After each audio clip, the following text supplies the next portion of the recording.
To seal the perfection of your practice. Honorable Teacher Shakyamuni Buddha, Honorable Teacher Shakyamuni Buddha, Honorable Teacher Shakyamuni Buddha. This extraordinary and profound teaching is hard to encounter over eons of time.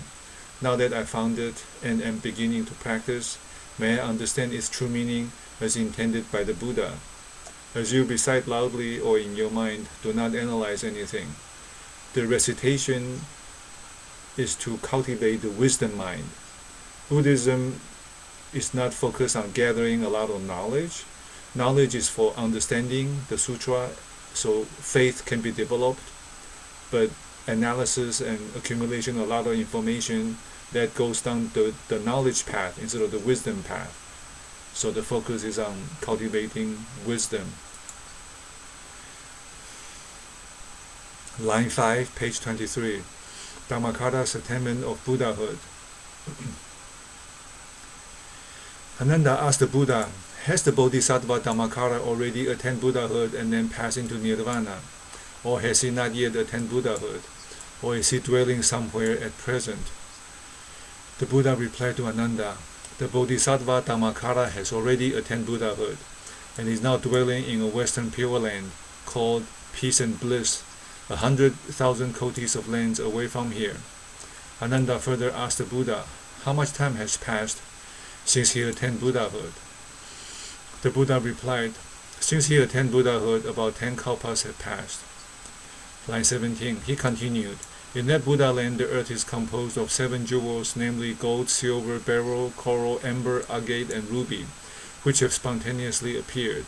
The land itself is so vast, spreading boundlessly to the farthest extent, that it is impossible to know its limit.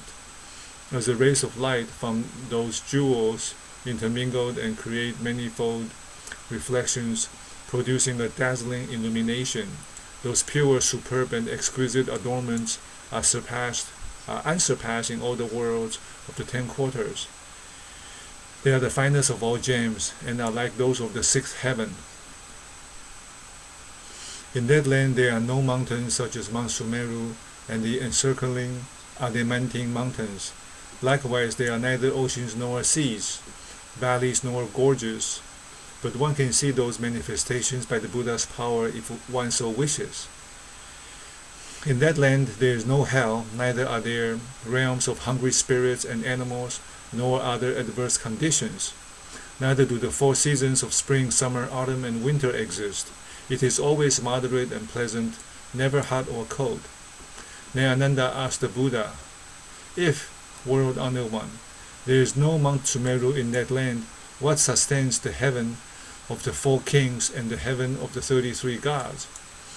The Buddha said to Ananda, what sustains Yama, which is the 3rd heaven of the world of desire, and other heavens up to the highest heaven of the world form? Ananda answered, the consequences of karma are inconceivable.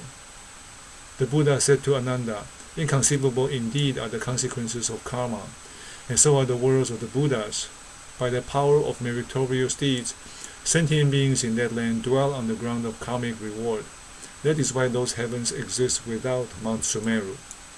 Ananda continued, I do not doubt this myself, but have asked you about it simply because I wish to remove such doubts for the benefit of sentient beings in the future. Line 15, Amida's light. The Buddha said to Ananda, the majestic light of the Buddha Amitayos is the most exalted. No other Buddha's light can match his. The light of some Buddhas illuminates the 100 Buddha lands, and that of others 1,000 Buddha lands. Briefly, that of Amitayos illuminates the eastern Buddha land, as numerous as the sands of the river Ganges. In the same way, it illuminates the Buddha lands in the south, west, and north. In each of the 4 intermediate quarters, above and below, further, in light of some Buddhas extends 7 feet, that of others 1 yojana, or 2 or 3 or 4 or 5 yojanas, and the distance covered increases in this way until the light of some Buddhas illuminate 1 Buddha land. For this reason, Amitayos is called by the following names: the Buddha of infinite light, the Buddha of boundless light, the Buddha of unhindered light, the Buddha of incomparable light, the Buddha of the light of the King of Flame, the Buddha of pure light, the Buddha of the light of joy, the Buddha of the light of wisdom, the Buddha of unceasing light, the Buddha of inconceivable light, the Buddha of ineffable light, and the Buddha of the light outshining the sun and the moon. If sentient beings encounter his light, their three defilements are removed. They feel tenderness, joy, and pleasure, and good thoughts arise. If sentient beings in the three realms, the three desires, the three defilements are anger, greed, delusion. The three realms of suffering are ghost, hell, and animal. They will all be relieved from and freed from affliction. At the end of their lives, they all reach emancipation. The light of Amitabha shines brilliantly, illuminating the Buddha lands of the 10 quarters. There is no place where it is not perceived. I'm not the only one who now praises his light. All the Buddhas, Shirvakas, Pateka Buddhas, and Bodhisattvas praise and glorify it in the same way. If sentient beings, having heard of the majestic virtue of his light, glorify it continually day and night, with sincerity of heart, they will be able to attain birth in this land as they wish. Then the multitudes of Bodhisattvas and Shrivakas will praise their excellent virtue. Later, when they attain Buddhahood, all the Buddhas and Bodhisattvas in the 10 quarters will praise their light, just as I now praise the light of Amitayos. The Buddha continued, the majestic glory of the light of Amitayos could not be exhaustively described, even if I praise it continuously day and night, for the period of 1 kalpa. Amida's lifespan, line 21. The Buddha said to Ananda, the life of Amitayos is so long that it is impossible for anyone to calculate it. To give an illustration, let us suppose that all the innumerable sentient beings in the worlds of the 10 quarters were reborn in human form, and that everyone became a Shrivaka or Pateka Buddha. Even if they assembled in one place, concentrated their thoughts, and exercised the power of their wisdom to the utmost to reckon the length of the Buddha's life, even after 1,000 million kalpas, they could still not reach its limit. So it is with the lifespan of Shrivakas, Bodhisattvas, heavenly beings, and human beings in his land. Similarly, it is not to be encompassed by any means of reckoning or by any metaphorical expression. Again, the number of the Shrivakas and Bodhisattvas living there is incalculable. They are fully endowed with transcendent wisdom and free in their exercise of majestic power. They could hold the entire world in their hands. The number of audience at the first assembly, line 6. The Buddha said to Ananda, the number of Shrivakas at the first teaching assembly of that Buddha was incalculable.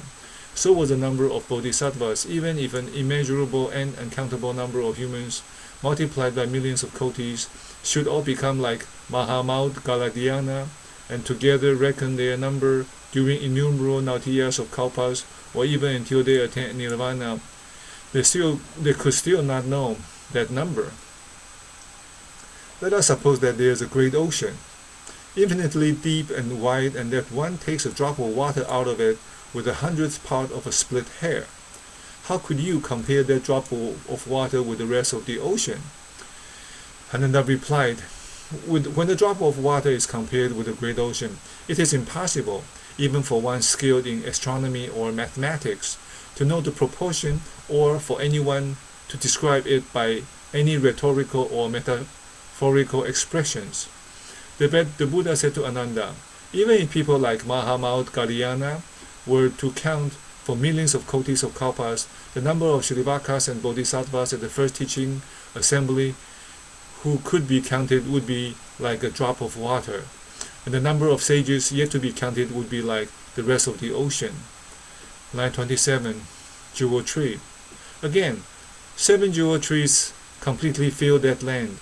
There are some made of gold, some of silver, and other made of beryl, crystal, coral, ruby, or agate. There are also trees made of 2 to 7 kinds of jewels. There are gold trees with leaves, flowers, and fruits of silver, silver trees with leaves, flowers, and fruits of gold, beryl trees with leaves, flowers, and fruits of crystal, crystal trees with leaves, flower and fruits of beryl, coral trees with leaves, flower and fruits of ruby, ruby trees with leaves, flowers and fruits of beryl, agate trees with leaves, flowers and fruits made of various jewels.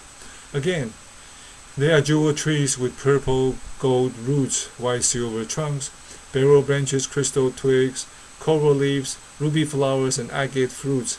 There are jewel trees with white silver roots, beryl trunk, crystal branches, coral twigs, ruby leaves, agate flowers, and purple gold fruits.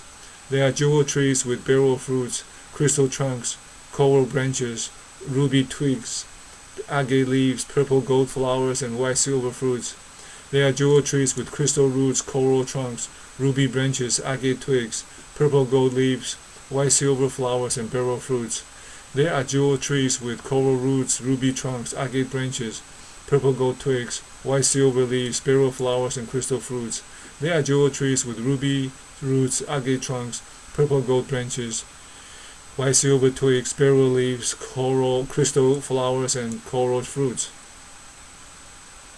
There are jewel trees with agate roots, purple gold trunks, white silver branches, beryl twigs, crystal leaves, coral flowers, and ruby fruits.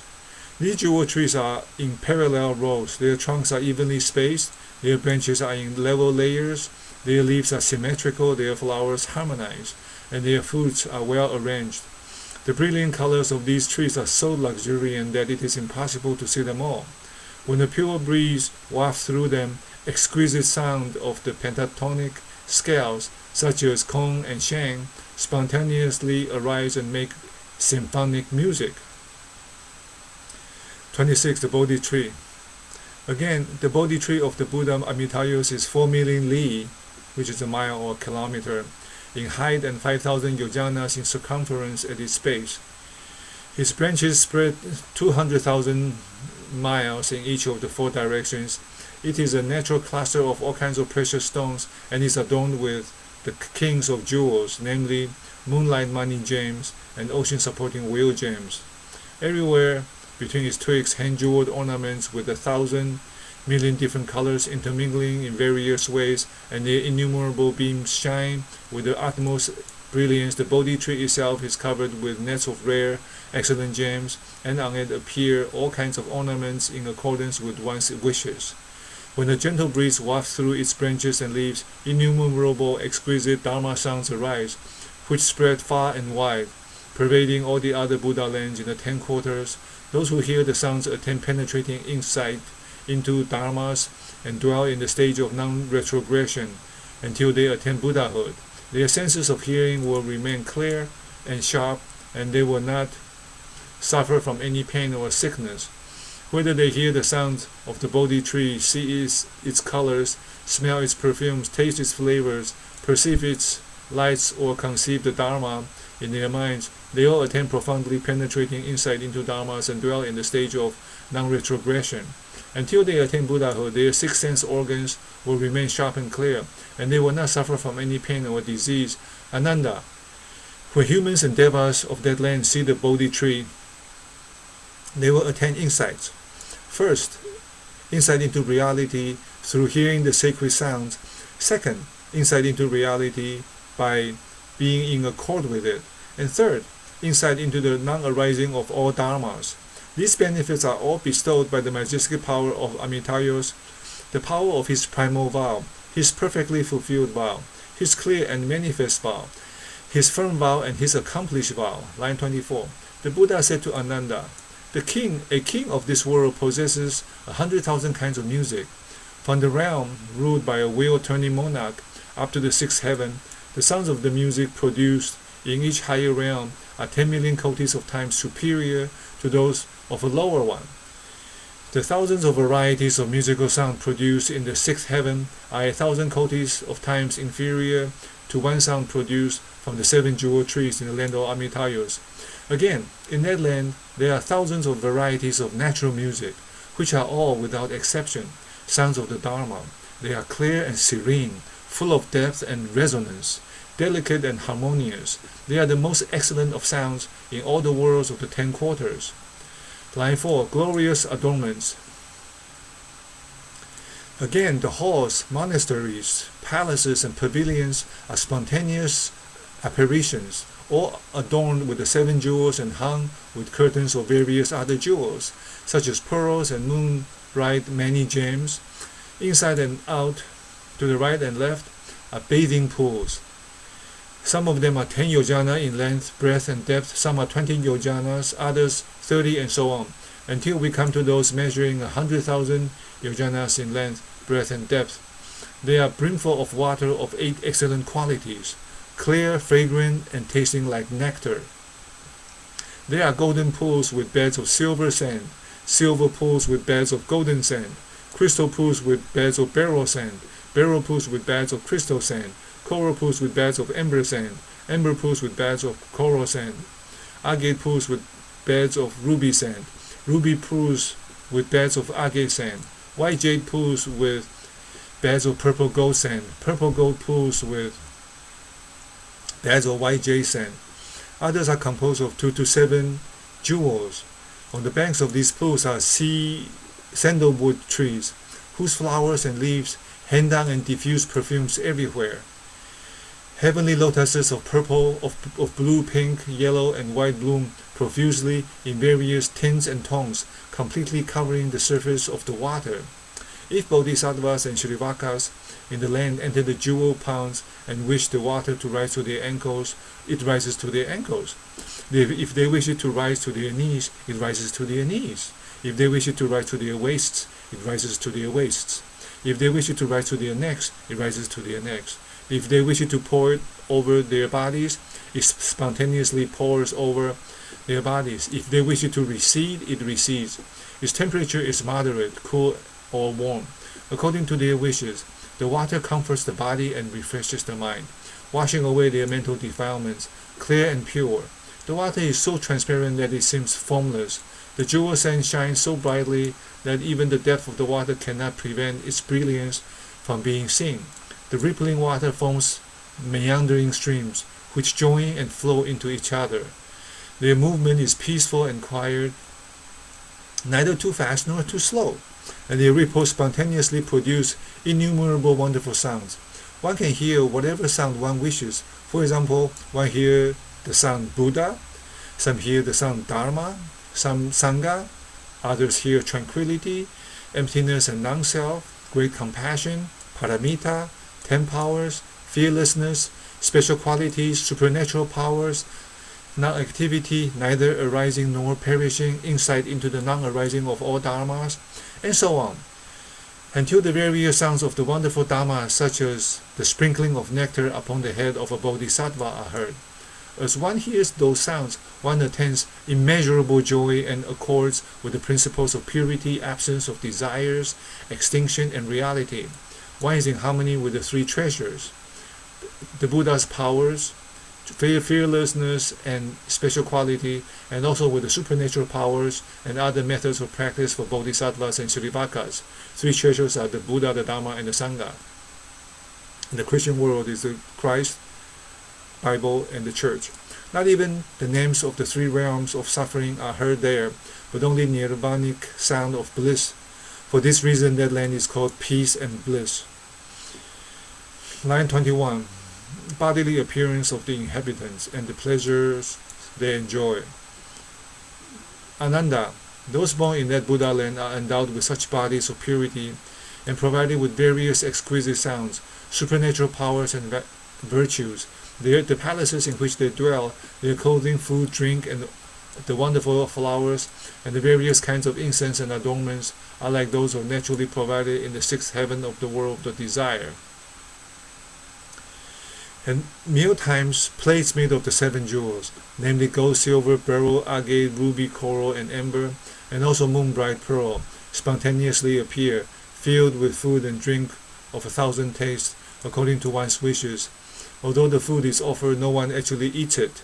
Once it has been seen and smelled, one naturally feels that it has been eaten, and so is satisfied. But thus one feels relaxed in mind and body, free from attachment to the sense of taste. When the meal is over, everything disappears, but reappears at the next meal time. Line 5. That Buddha land, like the realm of unconditioned nirvana, is pure and serene, resplendent and blissful. The Srivakas, Bodhisattvas, heavenly beings, and humans there have lofty and brilliant wisdom and are masters of the supernatural ways. They are all of one form, without any differences, but are called heavenly beings and humans simply by analogy with the states of existence in other worlds. They are of noble and majestic countenance, unequaled in all the worlds, and their appearance is superb, unmatched by any being, heavenly or human. They are all endowed with bodies of naturalness, emptiness, and infinity. Karmic rewards of a beggar and the king.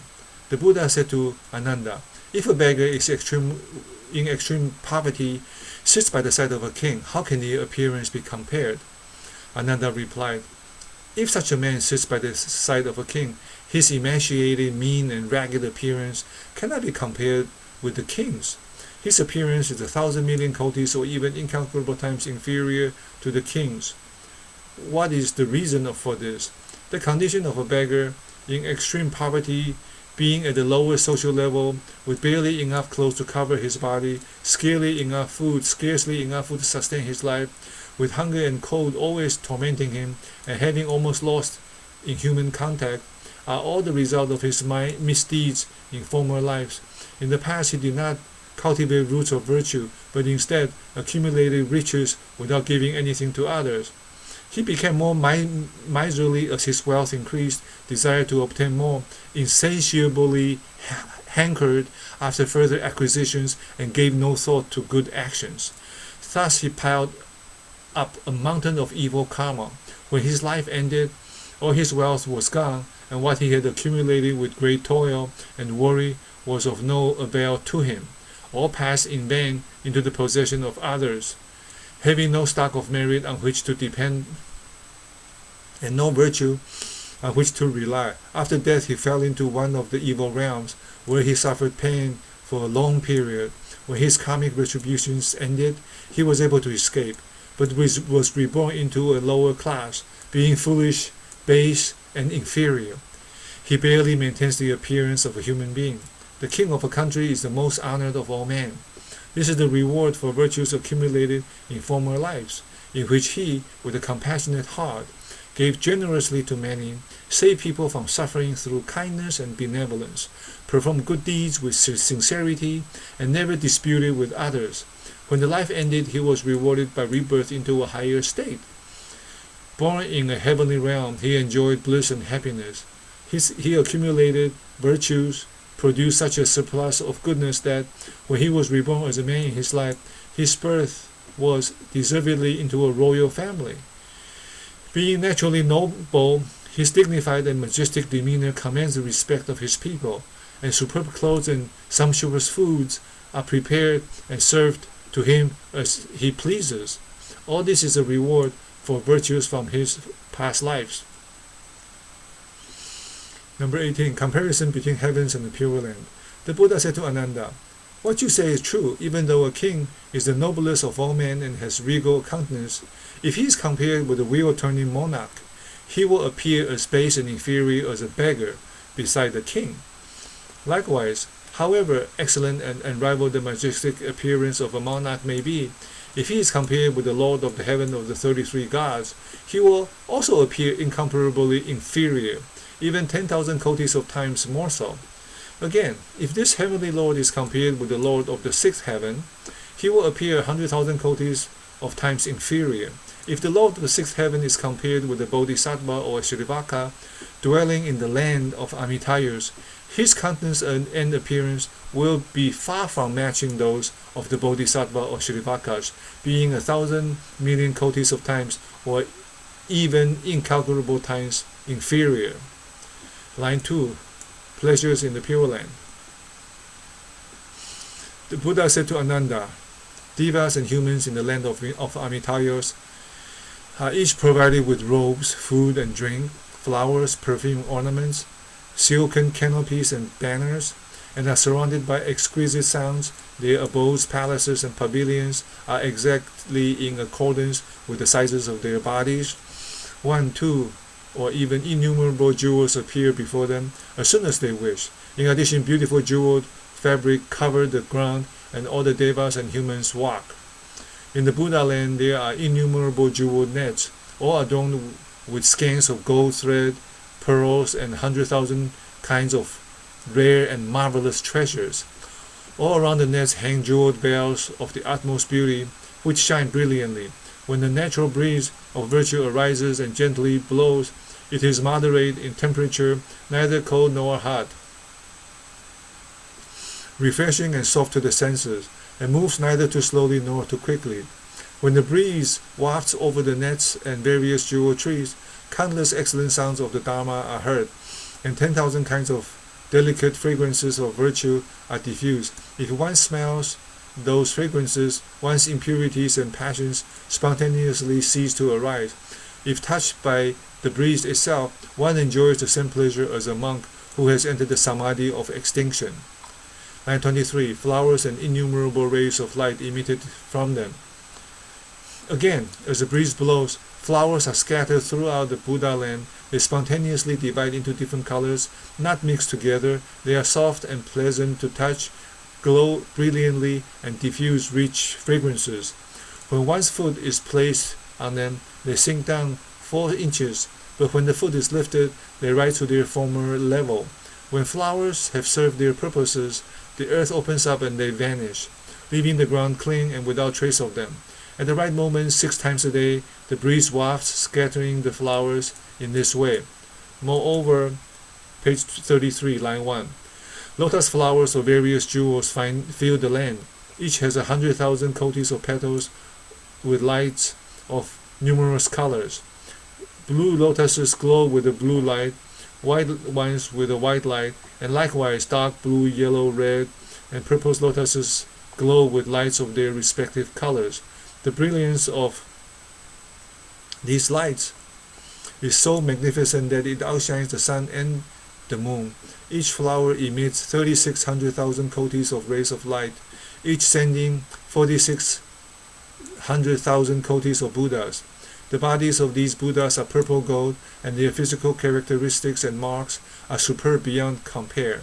Each Buddha emits 100,000 rays of light and expounds the wonderful Dharma to beings in the 10 quarters, thus setting innumerable beings on the right path of the Buddha. Line 13, end of part 1 of the Sutra of the Buddha of Infinite Life. Page 34, line 17. The larger Sutra on Amitayos, part 2. This sutra expounds the sacred story of Amida and was delivered by Shakyamuni Buddha and translated into Chinese during the Cao Wei dynasty.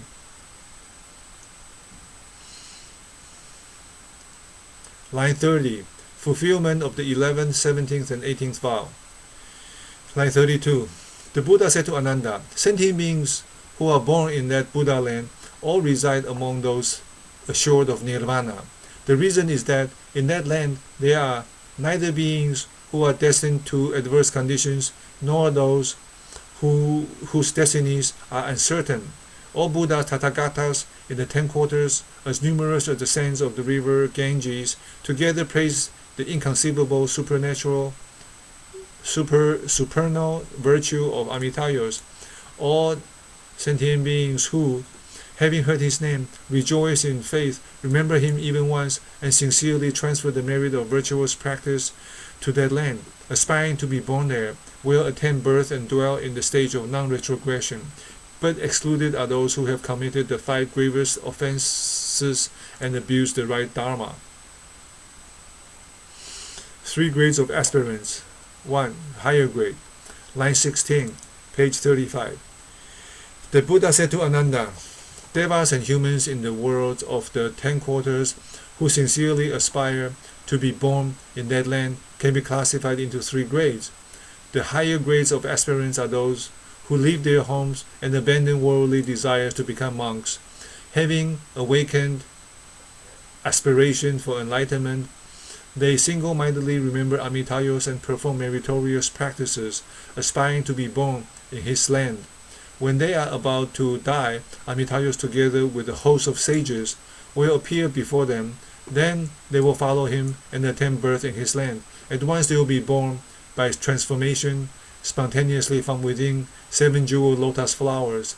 They will dwell in the stage of non-retrogression, attain steadfast wisdom, and be capable of freely exercising supernatural powers. For this reason, Ananda, sentient beings who wish to see Amitayos well in this world should awaken aspiration for the highest enlightenment, do meritorious deeds, and aspire to be born in his land. Master Dennis, so this is the faith, the belief, and the vow, the wish to be reborn, which determines whether a person will be reborn or not. Line 31, middle grade. Page 36, line 2. The Buddha said to Ananda, the middle grade of aspirants are the devas and humans in the worlds of the 10 quarters who sincerely desire to be born in that land. Although unable to become monks and cultivate much merit, they awaken aspiration for the highest enlightenment, single-mindedly think on Amitayos. Single-mindedly is the key. Perform some good deeds, observe the precepts of abstinence, build stupas, donate Buddhist statues, give alms to mendicants, beggars, hang banners, light candles, scatter flowers, burn incense, and so forth. It is not that the Amitabha Buddha wants such offering, but this shows your sincerity and you are creating an action-reaction in the universe from the Buddhas and the Bodhisattvas. They transfer the merit of those practices to his land, aspiring to be born there. When they are about to die, Amitayos will manifest his transformed body, which is fully possessed of the same radiance and physical characteristics and marks as those of the real Buddha, and make it appear before them, together with a host of sages. Then they will follow this transformed Buddha and be born in the Pure Land, where they will dwell in the stage of non-retrogression.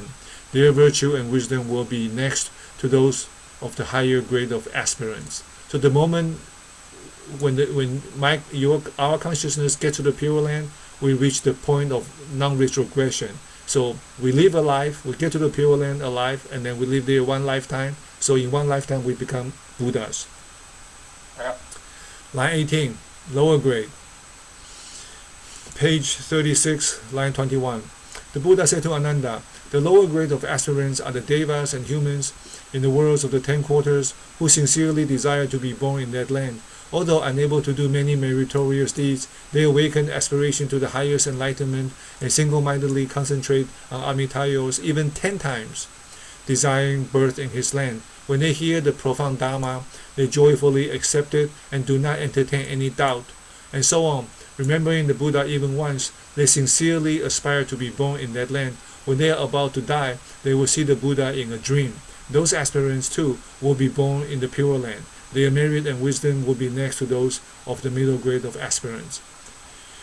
Bodhisattvas visit to the Pure Land from other lands. Line 2. The Buddha said to Ananda, the majestic virtue of Amitayos is boundless. All the innumerable, uncountable, and inconceivable Buddhas, Tathagatas in the worlds of the 10 quarters praise him. Innumerable and uncountable Bodhisattvas in the Buddha lands of the eastern quarter, as numerous as the sands of the river Ganges, all without exception visit Amitayos in order to worship and make offerings to him and to the assembly of Bodhisattvas and Shrivakas. Having heard the teaching, they expounded to lead people into the path of the Buddha. As in the eastern quarter, so it is in the south, southern, western, and northern, as well as in the 4 intermediate quarters above and below. Verses on Bodhisattva's visit. Line 16. Then the world honored one spoke the following verses. In the eastern quarter there are Buddha lands, as numerous as the sands of the river Ganges. Bodhisattvas dwelling in those lands go to pay homage to Amitayos, the enlightened one. So it is in the southern, western, and northern quarters, the intermediate quarters above and below. Bodhisattvas dwell in those lands, go to pay homage to Amitayos, the enlightened one. All those Bodhisattvas taking with them exquisite heavenly flowers, precious incense, and priceless robes, make offerings to Amitayos, the enlightened one. 4. Playing heavenly music in concert. Producing harmonious and delicate sounds, they praise the most honored one with hymns, and make offerings to Amitayos, the enlightened one. You have perfected supernatural powers and wisdom, with which you freely enter the gates of the profound Dharma. You also possess stocks of merit and virtue, and unparalleled supreme knowledge. 6. Illuminating the world with the sun of wisdom. You disperse the clouds of birth and death. Having reverently walked around him 3 times, they pay homage to the unsurpassed one. Having seen the glorious Pure Land, wonderfully resplendent, they are led to awaken supernal aspiration. They wish their lands to be like his. Then Amitayos, the enlightened one, changes his countenance and smiles. From his mouth came forth innumerable rays of light, which illuminates the world in the 10 quarters. These rays of light return, encircling his body 3 times, and enter the crown of his head. All devas and humans are delighted to see this and are filled with great joy. Avalokiteshvara, the exalted being, having respectfully arranged his clothes and bowed his head, asked the Buddha, "Why are you smiling?" Reverently I inquired, "Please tell me why." The Buddha's majestic voice was like thunder, producing wonderful sounds in 8 qualities of voice, because I'm about to give prediction to the Bodhisattvas. I now explain to you, listen carefully. I'm fully aware of the vows of the Bodhisattvas who come from the 10 quarters. They seek to glorify their pure lands. After receiving my predictions, they will become Buddhas. While realizing that all dharmas are like a dream, an illusion, or an echo, they will fulfill their excellent vows and surely establish pure lands such as this. Knowing that dharmas are like a flash of lightning or a shadow, they will pursue the Bodhisattva path to its end and amass a stock of merit. After receiving my predictions, they will become Buddhas. While thoroughly knowing that the nature of all dharmas is empty and without substance, they will single-mindedly seek to produce their pure lands and will surely establish lands such as this. 16. The Buddhas tell the Bodhisattvas to go and pay homage to the Buddha of the land of peace and provision. Listen to his teaching, joyfully receive it and practice it, and then quickly reach the realm of purity. Line 32. When you go to his glorious Pure Land, you will instantly acquire supernatural powers. Having without fail received predictions from Amitayos, you will attain perfect enlightenment. 18. By the power of that Buddha's original vows, all who hear his name and desire birth will without exception be born in his land and effortlessly enter the stage of non-retrogression. 19. Bodhisattvas, if you make vows that your lands will be like this, while aspiring to save all beings everywhere, your name will be renowned throughout the 10 quarters. In order to serve millions of Tathagatas, you can assume various forms and fly to those lands. After worshipping them with joyful hearts, you will return to the land of peace and provision. Without stock of goodness from past lives, one cannot hear this sutra. But those who have strictly observed the precepts can hear the right dharma. 22. One who has met the world honored one in the past can accept this teaching. Such a person respectfully worships, hears and upholds it, and rejoices so greatly as to dance. 23. Arrogant, corrupt, and indolent people cannot readily accept this teaching, but those who have met Buddhas in their past lives rejoice to hear it. Neither Shrivakas nor Bodhisattvas are able to know the sage's mind exhaustively. They are like those who are born blind and yet wish to guide others. The ocean of the Tathagata's wisdom is deep, vast, and boundless. Even sages of the Hinayana cannot fathom it. Only the Buddha clearly knows it. 26. Let us suppose that all human beings, without exception, have attained enlightenment, and with pure wisdom realized original emptiness, even if they pondered on the Buddha's wisdom for myriads of kalpas, and expounded it with the utmost effort all through their lives, they would not come to exhaustive knowledge of it. The Buddha's wisdom is thus limitless and pure to its depths. To obtain human life is difficult in the extreme. To meet the Buddha in this world is also difficult. It is difficult too for a man to attain faith and wisdom. Once you have heard the Dharma, strive to reach its heart. If you have heard the Dharma and do not forget it, but adore and revere it with great joy, you are my good friend. For this reason, you should awaken aspiration for enlightenment. 30. Even if the whole world is on fire, be sure to pass through it to hear the Dharma. Then you will surely attain the Buddha's enlightenment, and everywhere deliver beings on the river of birth and death. Line number 6, page 42. Bodhisattvas in the Pure Land. The Buddha said to Ananda, all the bodhisattvas in the land of Amitayus will ultimately attain the stage of becoming a Buddha after one more life. Excepted are those who have made original vows for the sake of sentient beings, resolving to cultivate the merit of realizing their great vows to save all sentient beings. Ananda, each Shrivaka in the Buddha land of Amitayus emits light 1 fathom around his body. The light of a bodhisattva shines 100 yojanas. There are 2 bodhisattvas who are the most dignified. Their majestic light shines everywhere in the universe of 1,000 million worlds. Ananda asked, line 17, what are the names of those 2 bodhisattvas? The Buddha replied, one is called Avalokiteshvara and the other one is Mahatmaprapta. They had both performed bodhisattva practices in this world, and at the end of their lives were born by transformation in that Buddha land. Ananda, the sentient beings born there all fully possess the 32 physical characteristics of a great man, as well as perfect wisdom with which they penetrate deeply into the nature of all dharmas and reach their subtle essence. Their supernatural powers know no obstruction, and their physical senses are sharp and clear. The bodhisattvas of lesser capacities attain 2 insights. Those with superior capacities attain innumerable insights into the non-arising of all dharmas. Those bodhisattvas who will not be subject to rebirth and evil realms before they become Buddhas. Excepted are those who seek birth in the worlds of other quarters during the turbulent period of the 5 defilements. 5 defilements: greed, anger, delusion, arrogance, suspicion, manifesting their forms in their likeness of the beings there. As in this world, they can freely exercise supernatural powers and always remember their past lives. Line number 1, page 42. The Buddha said to Ananda, by the Buddha's power,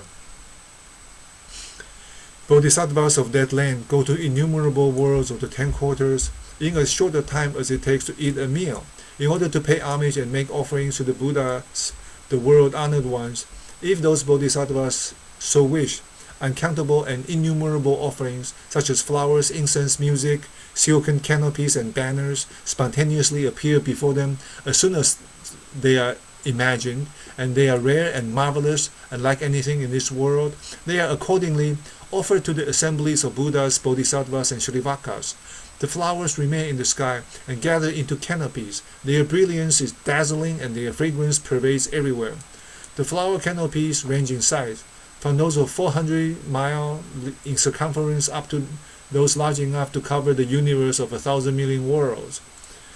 As new flower canopies appear, old ones disappear. These bodhisattvas all rejoice together, and while poised in mid-air, play heavenly music and praise the virtues of the Buddhas with hymns accompanied by wonderful sounds. They listen to the Dharma and attain immeasurable joy. After thus worshipping the Buddhas, they quickly return home to the Pure Land before their meal. Line 20. Amida's preaching and exquisite sounds produced by the trees. The Buddha said to Ananda, when Amitayus expounds the Dharma to Shrivakas and Bodhisattvas, they all assemble in the 7-jeweled lecture hall.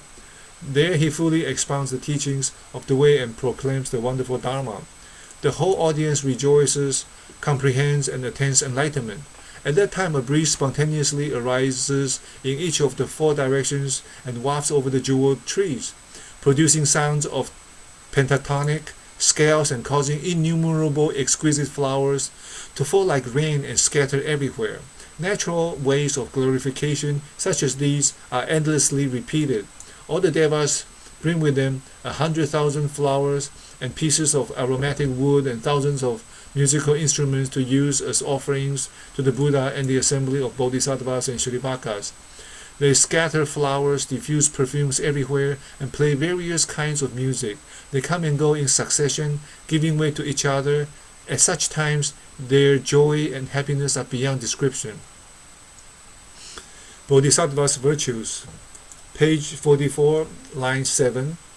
The Buddha said to Ananda, "The bodhisattvas born in that Buddha land expound the right Dharma whenever appropriate, and because they are in accord with the wisdom of enlightenment.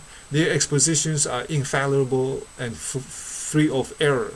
In regard to the myriads of things in that land, they have no thought of possession or attachment, whether going or coming, proceeding or remaining. Their hearts are unattached. Their acts are in accordance with their will and are unrestricted, and they have no thought of discrimination. In them there is no idea of self or others, no idea of competition or dispute. With a heart of great compassion to benefit all living beings, and with tenderness and self-control, they bear no enmity or grudge against anyone. Free of mental hindrances, they are pure in mind and without indolence. Unbiased, noble-minded, sincere, tranquil, their hearts can revere, appreciate, and enjoy the Dharma. Having extinguished all evil passions, they are free of those tendencies which cause one to fall into evil realms. They have accomplished all the duties of a bodhisattva and are fully endowed with immeasurable virtues. Having reached deep meditation and gained supernatural powers, transcendent knowledge and wisdom, they are established in the 7 practices leading to enlightenment and are devoted to the Buddha Dharma. With the physical eyes, they see clearly, discerning objects without error.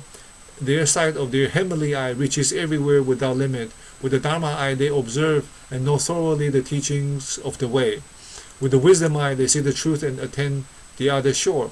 With the Buddha eye, they completely realize the nature of dharmas, and with unhindered wisdom, they expound the Dharma to others.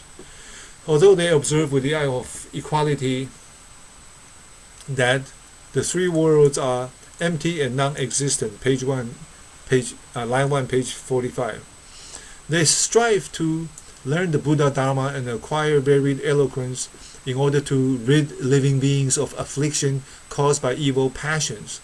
Since all dharmas have arisen from suchness, the bodhisattvas see them as they really are and know skillful means of speech that will develop good habits and destroy bad ones in living beings. They dislike secular talk, enjoying only right discourse on the Dharma.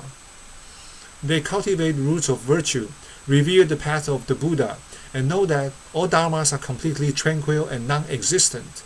Their samaric body and evil passions have been extinguished together with their remaining karmic tendencies. When they hear the profound Dharma, their minds are free of doubt and fear. They are always able to cultivate great compassion, which is deep and subtle, embracing everything like the sky and bearing all like the earth. Having reached the end of the single path, they have gone to the other shore. Having cut Master, Yes. Can I interrupt you 1 second? I just have to answer a call. Okay, from I will continue. You can leave. You can watch it afterwards. Having reached the end of the single path, they have gone to the other shore. Having cut the net of doubt, wisdom arises in their minds. Within the Master, within the Buddha Dharma, there is nothing that they do not comprehend. Their wisdom is like the ocean, and their samadhi like the king of mountains. The light of their wisdom, being brilliant and pure, outshines the sun and the moon.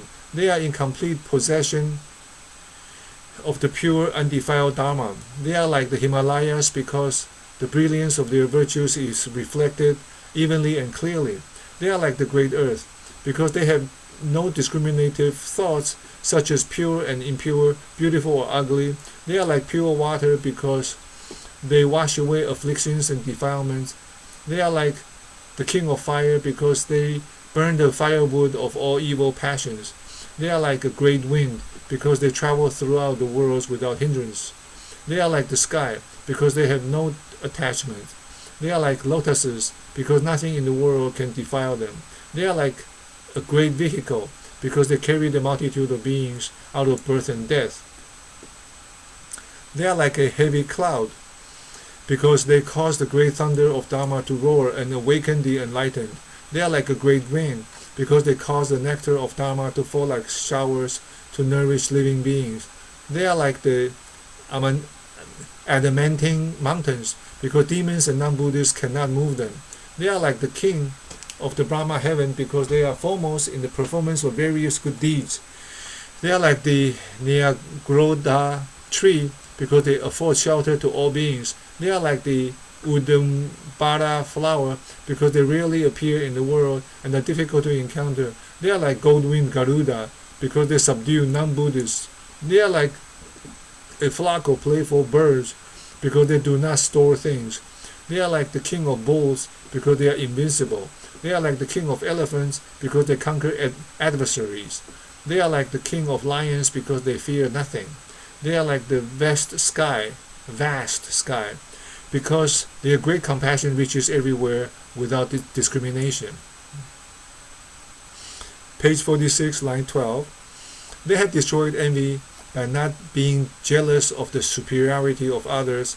With singleness of heart, they seek the Dharma tirelessly, always desiring to expound the doctrine. They never grow weary, striking Dharma drums and hosting Dharma banners. They cause the sun of wisdom to shine forth and dissipate the darkness of ignorance. They perform the 6 acts of accord and respect and always provide others with the gift of Dharma, strong-willed and diligent. Their determination never falters. Thus they become lamps to the world and fields of supreme merit. They always become teachers and harbor no thoughts of discrimination, aversion, or attachment. They seek only the right path, finding neither joy nor sorrow in other matters. They extract thorns of passion and give peace of mind.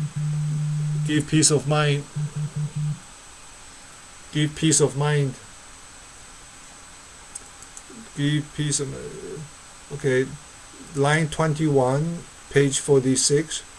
Only the right path, finding neither joy nor sorrow in other matters.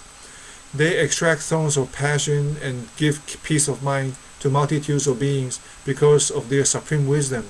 There is no one who does not revere them. They have destroyed the hindrances of the 3 defilements and mastered the supreme powers.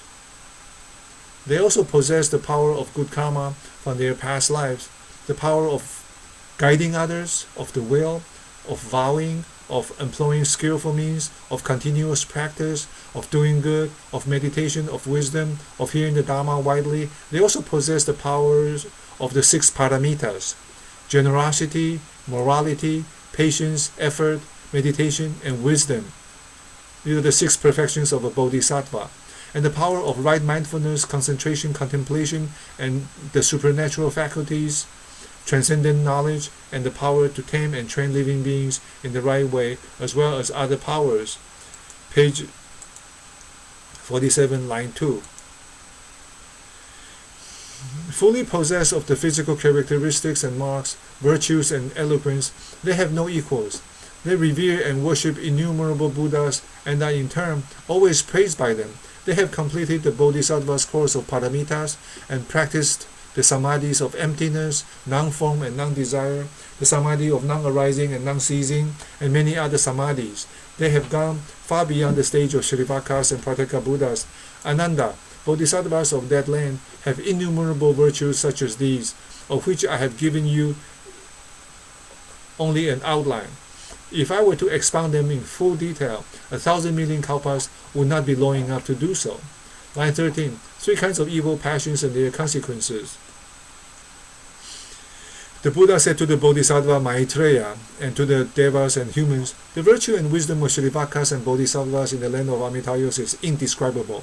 Their land is sublime, blissful, serene, pure.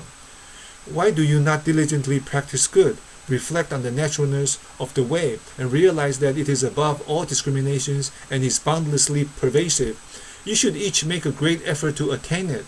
Strive to escape from samsara and be born in the land of peace and provision. Then, the causes of the 5 evil realms having been destroyed, they will naturally cease to be, and so you will progress unhindered in your pursuit of the way. The Pure Land is easy to reach, but very few actually go there. It rejects nobody, but naturally and unfailingly attracts beings. Why do you not abandon worldly matters and strive to enter the way? If you do, you will obtain an infinitely long life and one of limitless bliss. People of the world, being weak in virtue, engage in strife over matters which are not urgent. In the midst of abject wickedness and extreme afflictions, they painstakingly toil for their living. Whether noble or corrupt, rich or poor, young or old, male or female, all people worry about wealth and property. In this, there is no difference between the rich and the poor. Both have their anxieties. Groaning in dejection and sorrow, they pile up thoughts of anguish, or driven by inner urges, they run wildly in all directions, and they have no time for peace and rest. For example, if they own fields, they are concerned about them. If they have houses, they worry about them. They are also anxious about their 6 kinds of domestic animals, such as cows and horses, about their male and female servants, money, wealth, clothes, food, and furnishings. With deepening trouble, they sigh repeatedly, and anxiety increasingly torments and terrifies them. Sudden misfortune may befall them, or their possessions may be destroyed by fire, swept away by floods, plundered by robbers, or seized by adversaries or creditors. Then gnawing grief afflicts them and incessantly troubles their hearts. Anger seizes their minds, keeps them in constant agitation, increasingly tightens its grip, hardens their hearts, and never leaves them. When their lives end in such agonizing conditions, they must leave everybody and everything behind. Even nobles and men of wealth have these worries. With much anxiety and fear, they endure such tribulations, breaking out in cold sweats or fevers. They suffer unremitting pain. The poor and the underprivileged are constantly destitute. If, for example, they have no fields, they are unhappy and they want them. If they have no houses, they are unhappy and want them. If they have none of the 6 kinds of domestic animals, such as cows and horses, or if they have no male or female servants, or lack money, wealth, clothes, food, or furnishings, they are unhappy and want those as well. If they possess some of them, others may be lacking. If they have this, they do not have that, and so they wish to possess all. But even if by some chance they come to possess everything, it will soon be destroyed or lost. Then dejected and sorrowful, they strive to obtain such things again. But it may be impossible. Brooding over this is to no avail. Exhausted in mind and body, they become restless in all their doings, and anxieties follow on their heels. Such are the troubles they must endure. Breaking out in cold sweats or fevers, they suffer unremitting pain. Such conditions may result in the sudden end of their lives or an early death. Since they have not done any good in particular, nor followed the way, nor acted virtuously, when they die, they will depart alone to an inferior world. Although they are destined to different states of existence, none of them understand the law of karma that sends them there. People of the world, parents and children, brothers and sisters, husbands and wives, and other family members and kinsmen should respect and love each other, refraining from hatred and envy. They should share things with others and not be greedy and miserly. Always speak friendly words with a pleasing smile and not hurt each other. If one disagrees with others and grows angry, however small one's grudge and enmity may be in this life, these will increase in the life to come until they grow into a mass of hostility. For if people are engaged in tormenting and harming each other in this life, such conflict may not immediately end in mutual destruction, but persistent bitterness and raging fury are impressed upon the mind, and thus naturally leaves indelible marks on consciousness, so that those involved will be reborn about the same time to take revenge on each other. Further, in the midst of worldly desires and attachments, one comes and goes alone, is born alone and dies alone. After death, one goes to a painful or to a pleasant state of existence. Each receives his karmic consequences, and nobody else can take his place. In accordance with different acts of good and evil, people are destined to realms of bliss or suffering, unalterably bound by their karma. They depart for those realms all alone. Having reached the other world, they cannot see each other. The law of good and evil naturally pursues them, and wherever they may be reborn, distance and darkness always separate them. Since their paths of karma are different, it is impossible to tell the time of their reunion, and so difficult to meet again. Can they ever see each other, once more? Line 29. Why do they not abandon all worldly involvements and strive while they are strong and healthy to pursue good and diligently seek deliverance from samsara. If they do, they will be able to attain infinite life. Why do they not seek the way? What is there in this world that should be longed for? What pleasure is there that ought to be sought after? Thus, people of the world do not believe in pursuing good and receiving reward, or in practicing the way and attaining enlightenment. Neither do they believe in transmigration and retribution for evil acts, or reward for good ones, such as obtaining merit by helping others. Believing that these do not exist, they totally reject such a view. Further, by so doing, they cling to their own views more tenaciously. Later generations learn from previous ones to act likewise. Fathers perpetuating their wrong views, passing them on to their children, since parents and grandparents from the beginning did not do good deeds, were ignorant of the way, committed foolish acts, and were benighted, insensitive, and callous.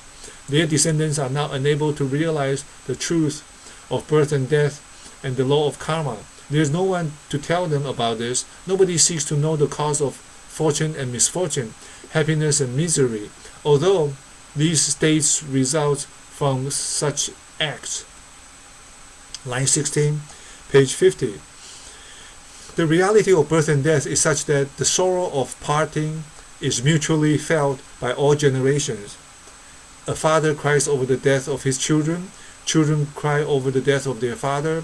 Brothers, sisters, husbands, and wives mourn each other's death. According to the basic law of impermanence, whether death will occur in order of seniority or in the reverse is unpredictable. All things must pass. Nothing stays forever. Few believe this. Even if someone teaches and exhorts them, and so the stream of birth and death continues everlastingly. Because they are stupid and callous, such people do not accept the teachings of the Buddha. They lack forethought, and only wish to satisfy their own desires. They are deluded by their passionate attachments, unaware of the way, misguided and trapped by anger and enmity, and intent on gaining wealth and gratifying their carnal desires like wolves, and so unable to follow the way. They are again subject to suffering in evil realms in an endless cycle of birth and death. How miserable and pitiable this is! In the same family, when one of the parents, children, brothers, sisters, husband, or wife dies, those surviving mourn over the loss, and their attachment to the deceased persists. Deep sorrow fills their hearts, and grief-stricken, they mournfully think of the departed. Days pass and years go by, but their distress goes on. Even if someone teaches them the way, their minds are not awakened, brooding over fond memories of the dead. They cannot rid themselves of attachment. Being ignorant, inert, and illusion-bound, they are unable to think deeply, to keep their self-composure, to practice the way with diligence, and to disassociate themselves from worldly matters. As they wander here and there, they come to their end and die before entering on the way. Then what can be done for them? Because they are spiritually defiled, deeply troubled and confused, people indulge their passions.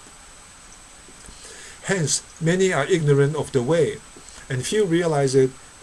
Everyone is restlessly busy, having nothing upon which to rely, whether moral or corrupt, or of high or low rank, rich or poor, noble or base, all are preoccupied with their own work. They entertain venomous thoughts, creating a widespread and dismal atmosphere of malevolence. Subversive activities are planned, contrary to the universal law and the wishes of the people. Injustice and vice inevitably follow and are allowed to run their course, unchecked, until evil karma accumulates to the limit. Before they expect their lives to end, people meet sudden death and fall into evil realms, where they will suffer excruciating torments for many lives. They will not be able to escape for many thousands of kotis of kalpas. How indescribably painful, how pitiable that is. We'll end in about 4 or 5 minutes. It's 10:06. Master Dennis. Yes. Line 25. Shakyamuni's encouragement to do good. Line 27, page 51. The Buddha said to the Bodhisattva Maitreya and to devas and humans, I have told you the truth about people of the world, such being their mode of life. they are unable to enter on the way. Therefore, you should think deeply and try to avoid various evil acts. Choose the good and diligently practice it. A life of addiction to desires or a life of pomp and vainglory cannot last long. All must part. There is nothing you can truly enjoy. Since you have encountered the Buddha in this world, you should assiduously practice the way. Anyone who sincerely desires birth in the land of peace and bliss is able to attain purity of wisdom and supremacy in virtue. You should not follow the urges of passions, break the precepts, or fall behind others in the practice of the way. If you have doubts and are not clear about my teaching, ask me, the Buddha, about anything, and I shall explain it to you. Line 8, the Bodhisattva Maitreya prostrated himself on the ground and said, Your Majesty glory, O Buddha, is awe-inspiring, and your exposition is most pleasing to me. Having heard your teaching, I feel deeply that people of the world are just as you have described. Your compassionate revelation of the Great Way has opened our eyes and ears, awakening us to emancipation. Those who have heard your teachings are all filled with joy. Devas, humans, and lesser beings, including even those that crawl, have all been blessed by your compassionate guidance and have thereby attained deliverance from suffering and affliction. The Buddha's admonition is indeed profound and appropriate, and his wisdom clearly surveys things in the 8 quarters above and below, penetrating all the past, present, and future. Our emancipation in the present life is entirely due to the Buddha's perseverance and painstaking efforts in his former lives when he was seeking the way. His benevolence covers the whole world, and the extent of his merit is majestic and glorious. His light penetrates to the utmost ends of space and guides people to nirvana. He reveals the sutras, destroys wrong views, and subdues demons. Thus his influence extends boundlessly in the 10 quarters. The Buddha is the king of the Dharma.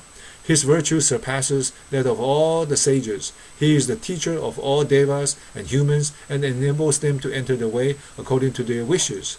Having been able to meet you, O Buddha, and also to hear the name of Amitayos, we have all attained joy and illumination. Shakyamuni Buddha's admonition against evil acts. So next time we will begin on page 53 at line 2, page 53. So now let's go ahead and do the closing. When you have finished the recitation, dedicate the recitation as follows. May the merit and virtue accrued from this work adorn the Buddha's pure land, repay the 4 kinds of kindness above, and relieve the sufferings of those in the 3 paths below. May all those who recite this sutra increase in their unconditional love towards all living beings. May I dedicate my body that came to being due to karma, so that I too will be reborn in the Pure Land. So they call this sealing the perfection of the practice. Some people regret, some people forget, some people say bad things after the practice, which can defile the merit of the practice. So we, to the extent your mind did not wander, there was pure consciousness in this practice. The 4 kinds of kindnesses which we talked about last time, parents, teachers and elders, country, and all living beings, we dedicate this to them. And also to the 3 lower realms, hell, animal, and hungry, ghost. The sutra talked about the 5 evil realms. I have heard of all realms are evil, or 6 realms, because even if one gets to heaven, one will come down. But this is the English translation. It's a little bit different from the Chinese, as I remember it.